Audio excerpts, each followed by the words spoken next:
lấy dòng nó phải một xuống này mấy đồ kéo à mấy đồ tôi phải họ mấy chế họ xuống sai cháu rồi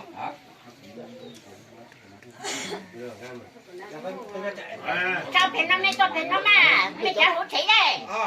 đây mày sai có tôi là có kia nó chứ sao cái thôi thôi chứ tao rồi gì đấy ok lắm rồi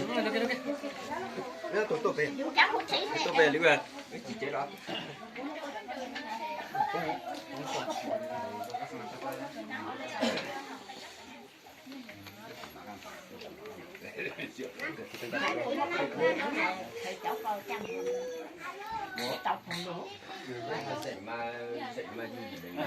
cho mấy chồng cái nước đã chịu nữa xuống phải là nhỏ phải nước đi mà nó nói chuyện thì tôi chú ý mình trong máy tôi sẽ mới chơi cút luôn thì họ phải ta trong cái máy mấy mà xây giờ mua nát sân máy là cái mà nó chơi máy được đấy máy đấy bây giờ đi ra đây cái máy được tôi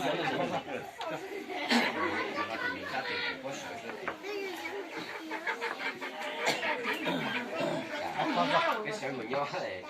sợi cái sợi mình hậu yên hậu chua rồi là hay là sợi là hậu cây sợi三要手动要手不知道你是谁将的给动的那个bây giờ cho có từ nhâm mà lên chỉ là làm khó nhưng mà càng tôi bây giờ là tôi cháu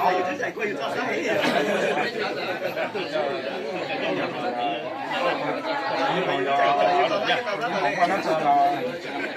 cái phần mạnh thôi sẽ tao chỉ là nó chẳng trời có tí rồi quân đầu nói chỉ có con bị đó có vỗ nợ mà có mấy tiền nữa một không tiền không thế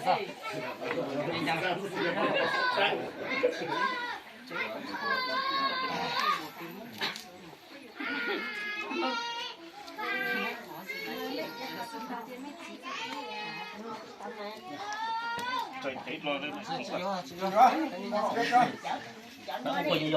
mấy người còn mấy bác bây giờ cái nhập nó số tiền mấy chỉ mấy họ tao là lấy công lao mà bây giờ nó tao xa này sử dụng đấy nó cái dụng của nó mà nay ít kiểu một cái khu cho xét phụ linh cũng nhất chỉ hát xong đi chân đầu tay chỉ cho nó tôi chạy hết mình giờ phải cho lịch cỡ to xong bây giờ cho luôn cái số tao lên đó nó ở trong căn là chạy nữa này cho nó sao chế dưới cho thấu dạ mà mới nhóc này cái chuyện tập rồi nó mà cho nó mới chơi cái pin không gì pin chỉ mới chơi xong đọc đây thế mình phải quy trình này quy trình giờ mong để chỉ cho má mong chỉnh thằng luôn luôn xuất trình đó mong mà bị luôn chỉnh nhưng mà xuất trình luôn mà đó luôn mấy cái lấy nha lấy nha mày cái này mấy cái là áp mấy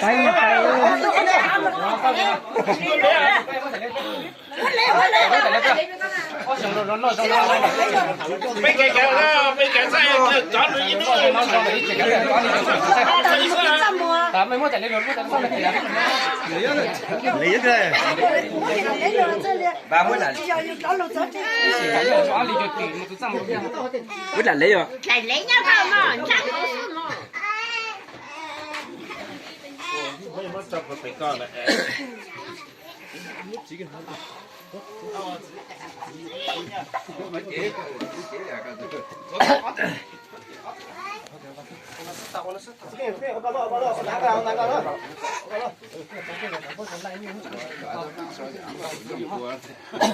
chả mấy cho xây khâu đầu giờ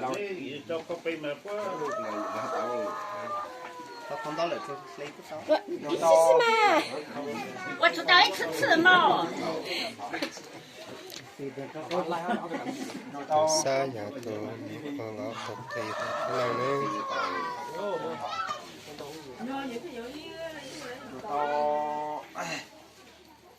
chả gặp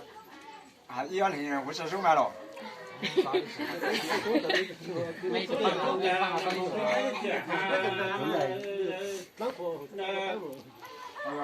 不老也老拿纸嘛，这还当师傅。啊，你就攞手機去擺下就咯，冇。叫我等来，等嚟，bắt hạt 除了都是嘛，找到咗。如到就就忙了，或者等你。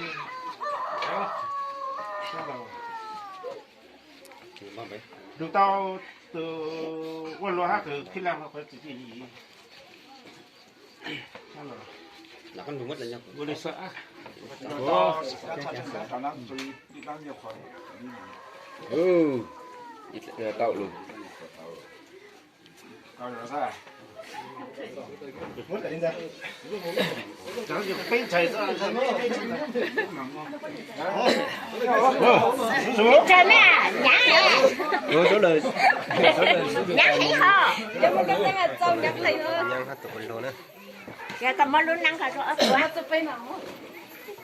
sana chỉ sợ kỳ một lâu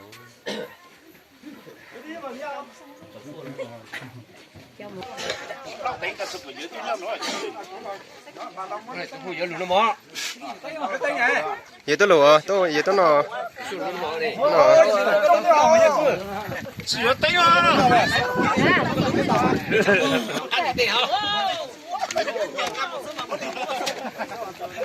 Lấy này mà cái trong con cái nhà nó. Có để thầy vẽ tao.